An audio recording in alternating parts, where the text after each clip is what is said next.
that's right. Okay.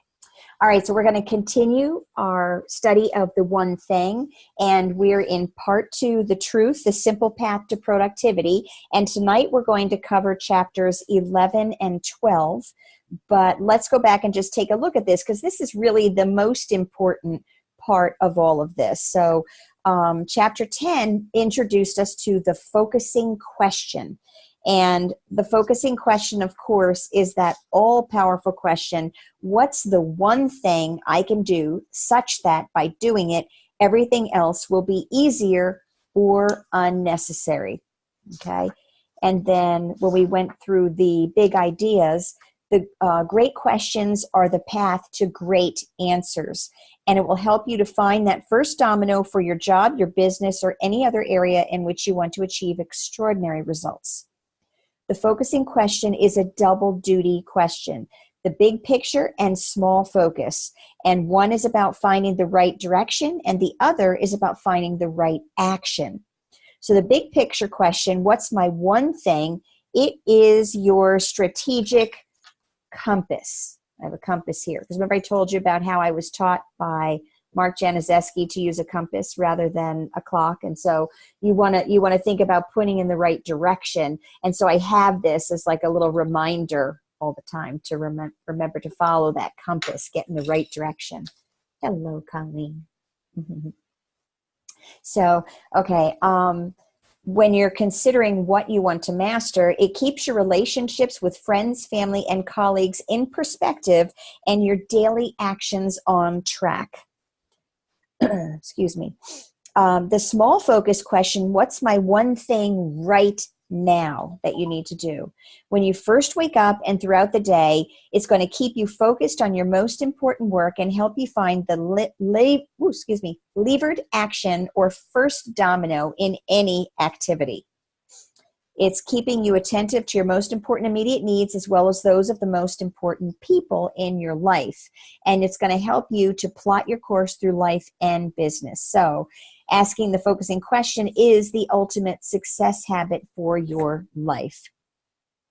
Okay. Okay. I just want to stop for just a moment, and if we can lift up Bob and Jackie Phillips. And Marianne is at the hospital with Jackie Phillips, who is Bob Phillips' wife. So let's just kind of go to them in prayer, okay?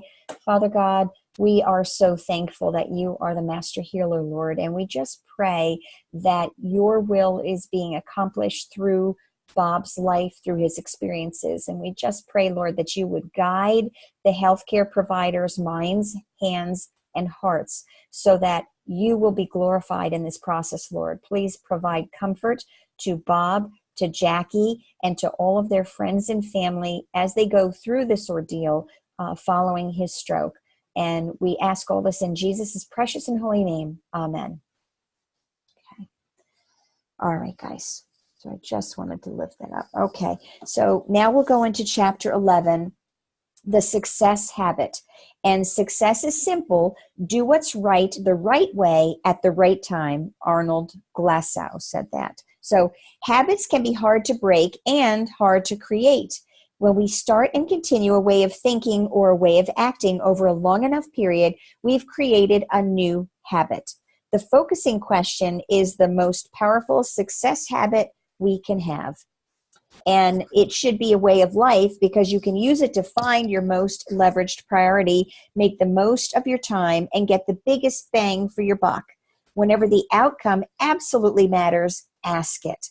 Ask it when you wake up and start your day. Ask it when you get to work, and again when you get home.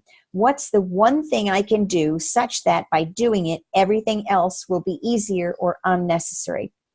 So you can drive yourself nuts analyzing every little aspect of everything. Don't do that. Start with the big stuff and see where it takes you. Over time, you'll develop your own sense of when to use the big picture question and when to use the small focus question. The focusing question is the foundational habit used to achieve extraordinary results and lead a big life. Use it for some things and not at all for others, which is interesting because some things you just don't need to worry about, right? Apply it to the important areas of your life, and he goes in specific order. spiritual, physical health, personal life, key relationships, job, business, and financial life, and address them in that order because each one is a foundation for the next. And that's so critical. We always should. That's why we wanted to pause and go to that prayer, because that's the most important thing that we could be doing today. Because I want my life to matter, I approach each area by doing what matters most in it. Simply reframe the focusing question by inserting your area of focus. And I love how he went through the visual with the circles there that point out to all the different aspects and areas of the life and how you can ask that question. And so he gave some examples, and you want to think about too, before we go into that, you can also include a time frame such as right now, this year, in 5 years, or someday, to find a big picture answer that points you at outcomes to aim for. So you need to be very specific. We'll talk more about that later. Say the category first, then state the question, add a time frame, and end by adding such that by doing it, everything else will be easier or unnecessary. So, for example, for my job, what's the one thing I can do to ensure I hit my goals this week such that by doing it, everything else will be easier or unnecessary? So think about that, the things you can do this week, and this kind of is reflective of what 65 and a Wake Up has been, in that you do that actually on a daily basis, but you can start out thinking about it. What do I want to have done by the end of this week? Well, if you have 2 coffee shop interviews and 1 3-way every single day, then during that week, you have a much higher likelihood of being able to follow through with a new customer or a new distributor, depending on what the circumstance is, right? Or at least developing to that next level, getting to that next point of contact in the contact mapping process. And so you can do things. So, for example, he goes on to say, for the spiritual life, what's the one thing I can do to help others? What's the one thing I can do to improve my relationship with God, right? For physical health, what's the one thing I can do to achieve my diet goals? That's like all of the challenges that we have going on for the Rev 90 and all of the Keto 90 challenges. What's the one thing I can do to ensure that I exercise? So setting yourself up for success, that's really important. What's the one thing I can do to relieve my stress? That's a very important factor to keep into mind. And then for my personal life, what's the one thing I can do to improve my skill at blank? What's the one thing I can do to find time for myself? For key relationships, what's the one thing I can do to improve my relationship with my spouse or partner? What's the one thing I can do to improve my children's school performance, right? You want to make sure what you're doing. Colleen's give a big thumbs up for that, right? Yeah. What's the one thing I can do to show my appreciation to my parents? So we're talking about all the different aspects of our lives. What can I do to make my family stronger? And then in job and business, he goes on for more, in finances, of course. So, and the couple ones that I highlighted for that was, what's the one thing I can do to ensure that I hit my goals? What's the one thing I can do to help my team succeed, like the team challenge, which we just set up, right? What's the one thing I can do to make us more profitable? Because the bottom line is the bottom line, right? What's the one thing I can do to increase my net worth? Same kind of a thing. So the big ideas for this chapter are, how do you make the one thing part of your daily routine? 1, understand and believe it. Understand the concept of the one thing. Believe that it can make a difference in your life. If you don't understand and believe, you won't take action. You have to have that strength and courage and faith in that the system, that it's going to work. Otherwise, it's not going to work at all. And you need to take that action for it to be successful. You have to use it. Ask yourself the focusing question. Start each day by asking, what's the one thing I can do today for whatever you want, such that by doing it, everything else will be easier or unnecessary. When you do this, your direction will become clear, your work will be more productive, and your personal life more rewarding. That sounds like good reasons to ask those questions of yourself. And now we need to make it a habit. You fully engage its power to get the extraordinary results you want. And remember, it takes about 66 days, which is that 65 and a Wake Up. Whether it takes you a few weeks or a few months, stick with it until it becomes your routine. And this is why we encourage everyone in 65 and a Wake Up to continue on, even if you stumble, even if you fall and have to go back to that day one. It's still a part of your growth experience. So the average is 66 days. For some people, it'll take less. For some people, it'll take more to establish that habit. And so by going back and doing it again doesn't make you bad, doesn't make it wrong, doesn't make it a failure. It means you are continuing to grow, right? Leverage reminders. Set up ways to remind yourself. And you could put up a sign somewhere that says, until my one thing is done, everything else is a distraction. And Linda had sent me a meme about this, or a little what do you call it? A little advertisement. What are those little squares called? I'm going to unmute you, Linda. What are they called? I don't know. They have a name, and I don't remember what they're called. But anyway, okay. Thank you for that. But anyway, the little blocks that you can put up with the sayings on them. And she sent me some in different fonts. It was really beautiful. So everything else is a distraction. And we designed the back cover of this book to be a trigger, which I didn't realize until I read it. Right? So even, he said, if you keep your book in a position where you're going to walk into the room and you'll see it sitting there with the question, it's going to remind you, what's the one thing, right? What is the one thing? So the one thing equals extraordinary results, and the success habit will get me to my goal. Those are other things you can put up and put around you to encourage you. Those around you can influence you tremendously. Starting a success support group with some of your work colleagues can help inspire all of you to practice the success habit every day. Get your family involved. And I put in here about the team challenge, because we encourage each other to do better. And I'm going to put that here. So let's see.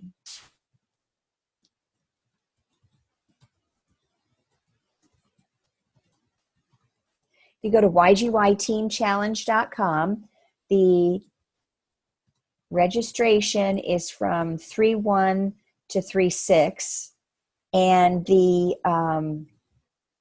qualification period is 3/1 to 31, right? And so actually, Peggy, Colleen, and I are on a team. We've been on a team before, and we've been successful. We've actually won stuff, winning $200 worth of product, winning iPads, winning, all kinds of different things. And so we were the first team to get signed up today. So we may actually win something for that. So we'll see. So we have to just continue and be diligent and support each other. And I know that Colleen has been on fire. She signed up 2 people yesterday. So now she's got a couple of people in line that she's going to be working on to try and get them started for this month. And so we all just have to come together and work hard. And it's fun to do that. It makes it for me, I don't know why. It's like you're working together. A rising tide raises all ships. So it's almost like I'll work harder for you guys than I work for myself. That's kind of a funny thing, right? But I think it's about that loving each other. Yeah. Yes, ma'am. I think it's because of the accountability too. Absolutely. I agree. Because I know I am way better when I know people are counting on me. Yeah. And that accountability is huge. Mm-hmm. So it helps everybody sort of, stick together like, ooh, how can I not do it, right?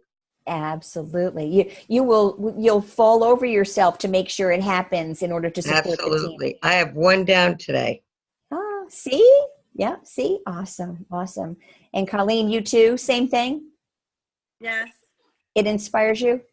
I feel like it does. It pushes you to your potential. You really want to strive to help the other ones that are on your team. You don't want to let anyone down. So you're bound to do something and get out there and make it work. So it's, yeah. I agree. And I need that right now in my life. I need to focus on something else besides what's in my life. So. And that is true. Because life, those things that you have going on are distractions, and they're important things, because we want to talk about what's the one thing that I can do to be supportive to my family or to my circumstances, my daughter with her school and so forth. So you do the right things there, but you want to make sure that they're not distracting you from the thing that you need to do to support your family with the business. Exactly. Yeah, great. Well, thank you, girls. Yep.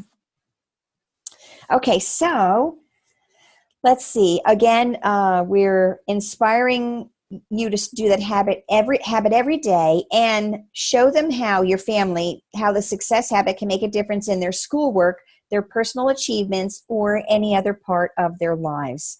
Honestly, I think these team challenges should be a monthly thing. We should have them every single month, because I think the company does better and we do better when we have these coming together. Then he goes on to talk about using the strategies outlined in part 3, extraordinary results for goal setting and time blocking to experience extraordinary results every day in your life. And we're gonna go into that in the future, but it's also 65 and a wake up kind of works with that too. So chapter 12, the path to great answers. And Linda also sent this over. People do not decide their futures. They decide their habits, and their habits decide their futures. F.M. Alexander. I thought that was great. So you're not really deciding your future. You're deciding your habits, and that's what defines your future. Very cool. The focusing question will clarify what you want in the big areas of your life, and then drill down to what you must do to get them.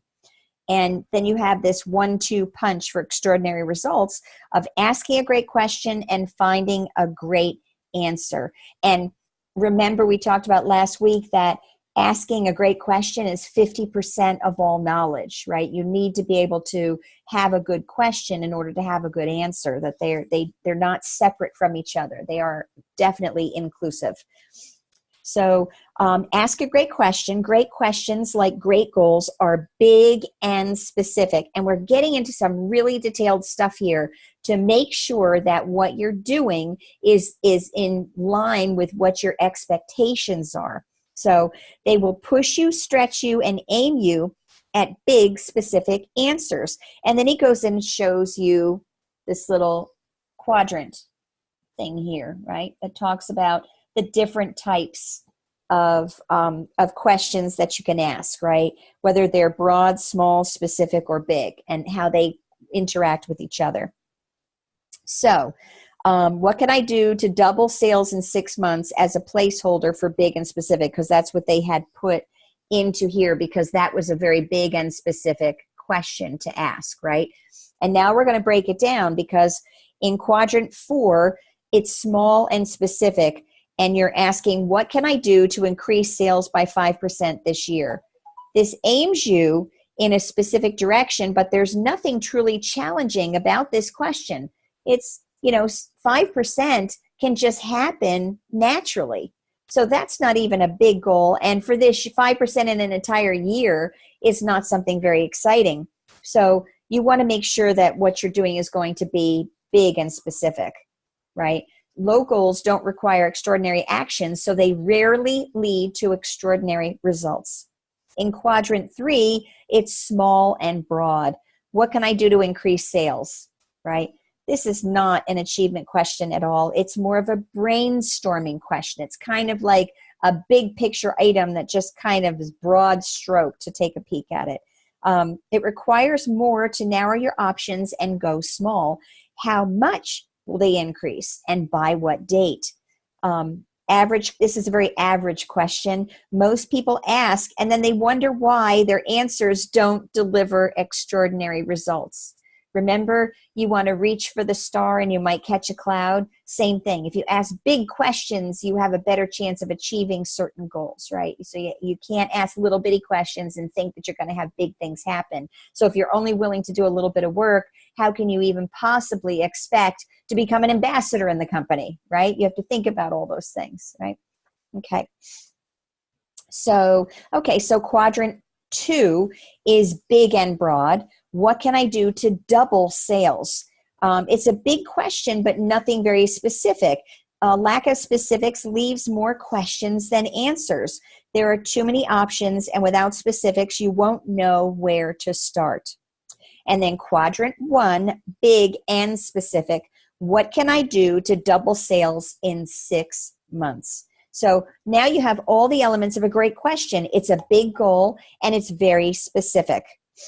You'll need a big answer. You'll have to stretch what you believe is possible and look outside the standard toolbox of solutions, right? You got to get out of your comfort zone. You're not going to find unique, special, outrageously extraordinary results if you keep doing the same old thing, right? You've got to be willing to step out of your comfort zone. So when you ask a great question, you're in essence pursuing a great goal, big and specific. A big specific question leads to a big specific answer, which is absolutely necessary for achieving a big goal. So how do you make it more powerful? This question of what can I do to double sales in 6 months? Convert it to the focusing question. What's the one thing I can do to double sales in 6 months such that by doing it, everything else will be easier or unnecessary, right? It goes to the heart of success by forcing you to identify what absolutely matters most and start there, because that's where big success starts too. Excuse me. Okay. So now we go into finding a great answer. Answers come in 3 categories: doable, stretch, and possibility. The easiest answer, right, of course, is doable. It's already within reach of your knowledge, skills, and experience. So that's just something you're doing right now. Again, you can't do the same thing over and over again expecting different results. So these are doable things you're already doing. If you want to get extraordinary results, you're going to have to do something different. So the next level is that stretch, and it's still within your reach. It can be at the farthest end of your range. Do some research and study what others have done to come up with this answer. It's potentially achievable and probable depending on your effort. So doable is the things you do without even thinking about them. A stretch is like, I'm going to try it. I'm going to try it, and I can reach it, and I can do it. It's still within my realm of ability, but you have to push yourself a little bit to get there, right? High achievers understand these first 2 routes, but reject them. Okay? So if you want to be a high achiever, here we go. Extraordinary results require a great answer. Highly successful people choose to live at the outer limits of achievement. They not only dream of, but deeply crave what is beyond their natural grasp. They want it so bad they can taste it, right? It's the hardest to come by, but just by extending themselves to find it, they expand and enrich their life for the better. And isn't that all what we want? You know, we want to be able to enrich our lives for the better. So if you want the most from your answer, you must realize that it lives outside of your comfort zone. The greatest achievers benchmark and trend. And this made me think about plan, do, review. It's kind of a little bit similar to that. A great answer is essentially a new answer. And now a new answer is new to you. It doesn't mean you have to reinvent the wheel. That's not what we're saying here. But it means you're going to have to do something differently than what you've been doing before. So it means look around, right? Okay, search for clues and role models to point you in the right direction. Mentors, Tom and Denise, right? So these people that have been there and done that and are willing to show you the way, right? Follow the breadcrumbs, right? You don't want to have to, use a machete and go your own way through the forest. You want to follow the people that have already done it and have successfully completed it and do what they're doing. Because if you do what they do, you have the possibility to get what they have, right? So then he goes on to say, books are great go-to resources. Well, yeah, we get that part, right? We get that, right? So trying to find people who've already gone down the road you traveled so you can research, model, benchmark, and trend their experience. Study what others have learned first, and then build your actions on the back of their lessons. The research and experience of others is the best place to start when looking for your answer. Okay? And then he talks about the benchmark is today's success. The trend is tomorrow's. Okay, so we have a benchmark here. right? We've got the benchmark here, and then we see the possibilities, and they all kind of flay out, right? These different parts. And then the trend is the way that you should go. So it's kind of like you don't want to steer off that path. If you go off the path, it's going to take you longer to get back on the road, right? So you want to stay along the trend of what the others have done successfully, okay? So you establish a benchmark, and this was your maximum, but now it becomes your minimum. That like hit me like a brick. My maximum has to be my minimum, right?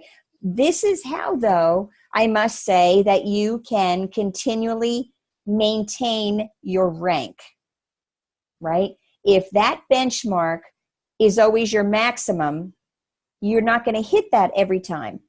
But if that benchmark is your minimum, you're assured to make that mark, okay? So think about that. It becomes the hilltop where you'll stand to see if you can spot what might come next. So it's like getting that perspective of standing on top of the hill and saying, oh, now I have a greater perspective. Now I see where I need to get to. Before, when I was down lower in the valley, I couldn't even, this wasn't even on the horizon. I had no way of knowing that was there, right? So this is trending. Because your answer will be original, you'll probably have to reinvent yourself in some way to implement it. A new answer usually requires new behavior. You change in the process. That's a beautiful thing, right? How we can grow. And that's so important of what we need to do. You're either growing or you're dying, right? You need to always be willing to learn and be coachable and teachable. So this is where the magic happens, and possibilities are unlimited.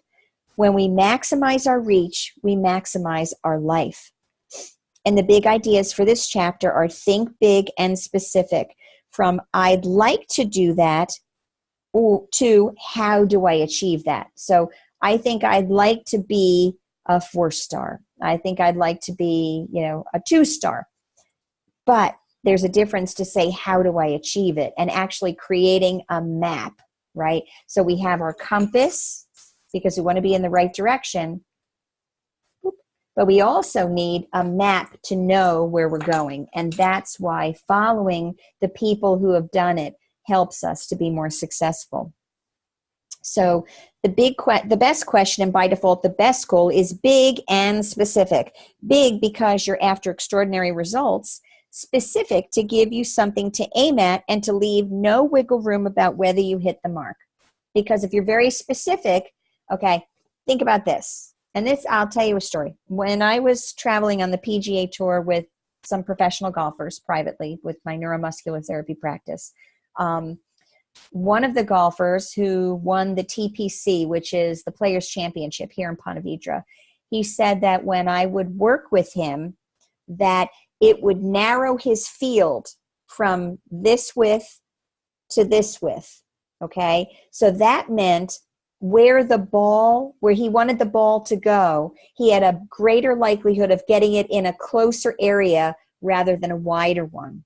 So he knew that the work that we did together was effective because you could see it in his score, okay? The same thing. You need to be very specific because you're going to create a smaller range of variation of what you would like to achieve. You're going to be closer to what that is, okay? Okay, so whether you hit that mark, it's kind of like doing archery too. Same thing, where you're hitting, if you stand closer to the target, you're going to get a better shot, right? Number 2, think possibilities. Setting a doable goal is almost like creating a task to check off your list, because those are things you can automatically do without much effort. A stretch goal is more challenging. It aims you at the edge of your current abilities. You have to stretch to reach it. The best goal explores what's possible, and these are where transformations happen. And then benchmark and trend for the best answer. With practice, you could become surprisingly good at anticipating where things are heading. And that is the end of chapter 12. So now, next week, we'll begin part 3, Extraordinary Results, Unlocking the Possibilities Within You. And then we will cover chapters 13 and let's see how long we go. Yeah, 13 and 14 should probably be good enough, because if we go too far, it often will take too long. Although today we're finishing up early. I'm going to ask you, are you any questions or comments that you have, things that came up about this chapter, these couple of chapters that we covered today? What do you think? I mean, I look at, when I think about the one thing I have to do every morning, I find, and this is just my personal thing, is to be grounded every day, to start the day out being grounded. I choose to meditate followed by journaling.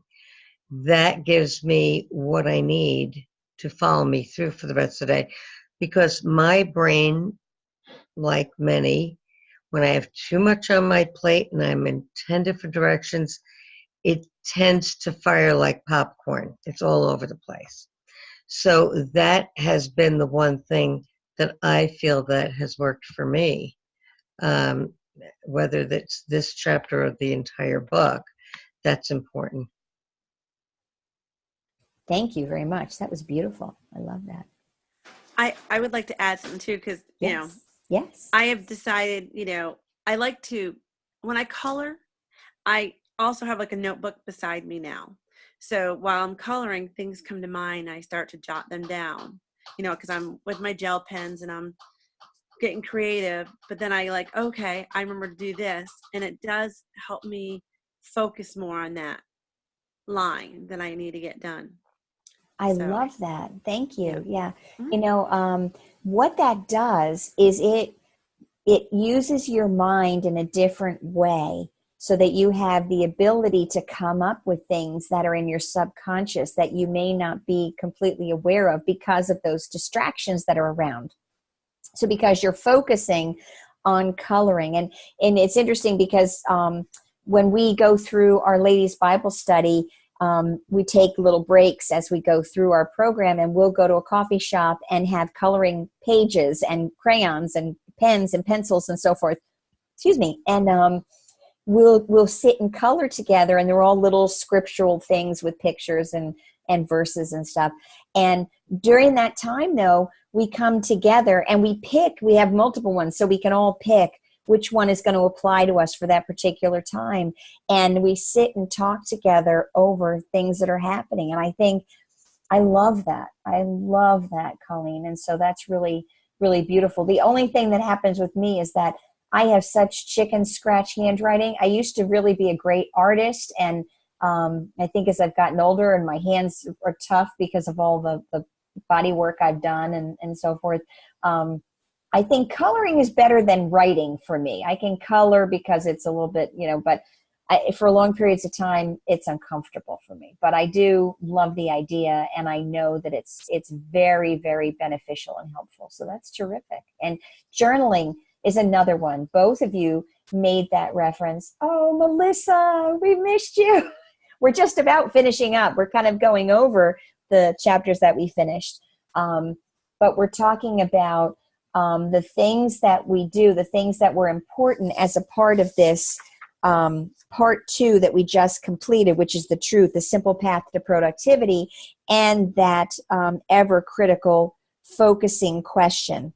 And if you don't remember the focusing question, what's the one thing I can do such that by doing it, everything else will be easier or unnecessary? So we were talking about what's the thing that you do when you first wake up in the morning, and Peggy did a beautiful job talking about meditating and journaling, and Colleen said she likes to color, because what it does is she'll keep her journal next to her while she is getting creative with the coloring process, and then she can come up with so much terrific information that is locked in that subconscious part of your mind, and so that's really great.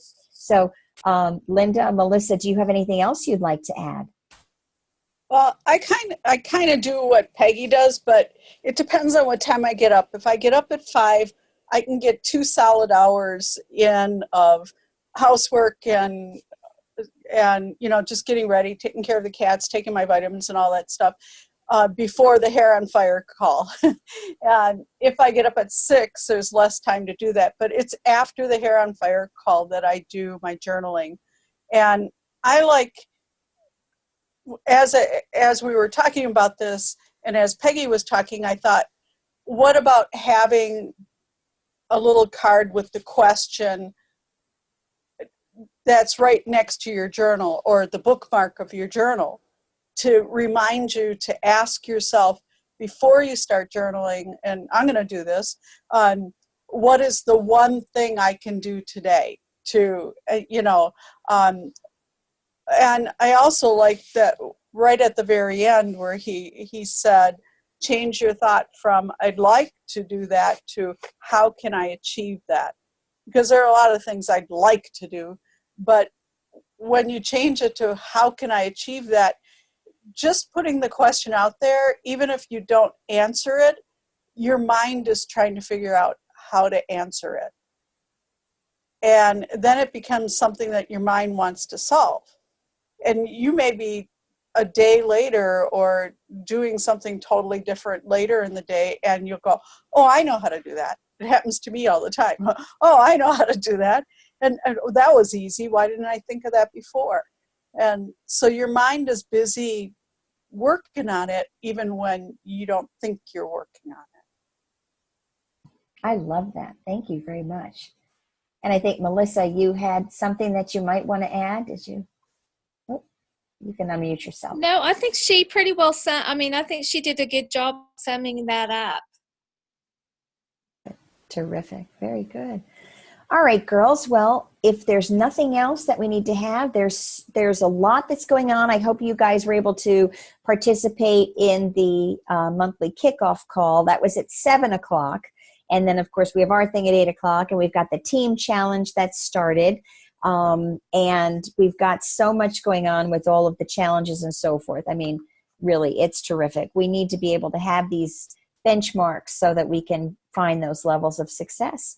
But if that's enough for you guys, we can be finished for the evening. And Thank you very much. oh, you're welcome. Thank you. Thank you so much. I love you, ladies.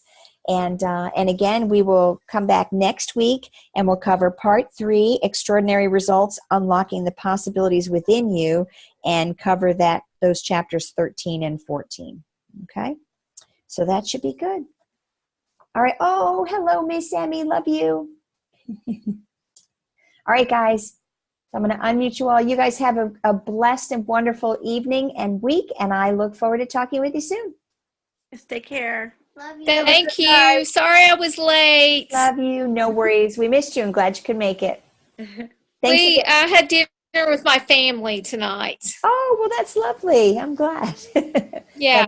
That was the one thing that was an important thing for you to do. If you go back and talk about the things that were in the order of importance, of course, that was high on that list. So I'm glad that you did. The Oklahoma time, it's 7 o'clock. Oh, see, right? Mm-hmm. Yeah, Oklahoma time 7. Mm-hmm. Yeah. And Linda, what time is it for you? Is it 7 or is it 6? This call? Yes. 7. 7 for you as well. Okay. Yeah, I'm in Central. Yeah. It looks like Florida's changing. Aren't you guys saying you're not going to have any more daylight savings or whatever? I think we're going the other way. Is that it? Is that we're going? I heard that nothing's going to fall back or go forward. No, I heard, after it, but I thought it was going to go to, I don't know. I thought it was supposed to go to whatever is not regular time and stay on what I call it God time, the time that we're supposed to be like, really? And then we change it. Like longer days? It's what? Like longer days? Longer days? Yeah, I think so. So I think that's what they want to stay at all the time. So they're going to go to that. So is that daylight savings? Yes. Yeah, so they want to see. We will spring forward this month, and so it won't be dark when I get off work. Like right now at 6 o'clock, it's dark. So if we go, we'll spring forward. So when I get home, I'll actually have a couple of hours. It won't get dark till 8:39. Yeah, that's what they're doing with us, but they're gonna get us to that point and then keep us there the whole time. See, Isn't I wish Phoenix that way? they would I do think that. so. Yeah. You wish they would do that? You like that idea? I wish they would just keep it where the days were longer, like fall back instead of spring forward, and just leave it that way. I just want it Because to be then you God still time. have time. You know, Yeah, I just want it to be how God intended it to be, and that's the time that it is. It's just so confusing. exactly. Yeah. I know. You know, so all right, and that happens when? Next week? 2 weeks. I don't know if 11th. it's sometime 21st. this month. Right, that No, makes sense. like the I 11th think or the something. end of March. Okay. Mhm. Okay. Oh boy. Okay, I'll be all messed up again. All right, girls. Well, I love you. So All you have a blessed evening and week, and then I look forward to talking with you either next week at this time or sometime in between. Yep. See you on Hair and Fire tomorrow. All right. That's right. Take care. Bye-bye. Bye. Bye.